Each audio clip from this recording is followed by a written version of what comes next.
మీలో ఎవరికైనా చిన్న చిన్న విషయాలకే ఏడుపు రావడం, కోపం రావడం అనేది ఎక్కువగా జరుగుతుందా? అయితే మీ ఎమోషన్స్ మిమ్మల్ని ఫూల్స్‌ని చేస్తున్నాయని అర్థం. మన ఎమోషన్స్ అనేవి మన ఎదుగుదలకి ఉపయోగపడాలి. వాటి వల్ల మనం ప్రౌడ్‌గా ఫీల్ అవ్వాలే తప్ప అవి మనల్ని నలుగురిలో ఫూల్‌ని చేయకూడదు. ఎవరైనా చిన్న మాట నెగెటివ్‌గా మాట్లాడగానే వెంటనే కోపం గాని, ఏడుపు గాని వస్తే మీ ఎమోషన్స్ మీద మీకు అస్సలు కంట్రోల్ లేదని అర్థం. అలాగే కోపంలో ఇంకొందరు అంటూ ఉంటారు, నేనంటే ఏంటో నీకు చూపిస్తాను, నేను నిన్ను సర్వనాశనం చేస్తాను, ఇలాంటి రివెంజ్ డైలాగ్స్ మాట్లాడుతూ ఉంటారు. నిజానికి రివెంజ్ అనేది ఒక పెద్ద టైం వేస్ట్ పని.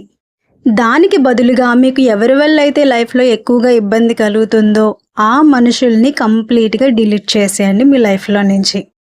ఇలా చేయడం వల్ల లైఫ్లో మనం ఏమైనా కోల్పోతామా అనడానికి ఏమీ లేదు. మన జీవితంలో గొప్పగా ఏదైనా జరిగే ముందు అన్నీ ఇలాంటి ఇబ్బందులే వస్తూ ఉంటాయి.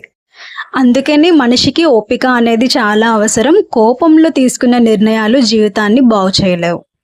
మీకు ఏ విషయంలో అయినా ఓపిక అనేది లేకపోతే, మీ ఎమోషన్స్ని మీరు కంట్రోల్ చేసుకోలేకపోతే, మీ ఆలోచనలే మీకు మొదటి శత్రువుగా మారుతాయన్న విషయం గుర్తుంచుకోవాలి. ఇక మీదట తొందరపాటులో నోరు జారకండి. మీ విలువని మీరు కాపాడుకోండి. వీడియో నచ్చితే లైక్ చేయండి. మరిన్ని వీడియోస్ కోసం మన ఛానల్ని సబ్స్క్రైబ్ చేసుకోండి.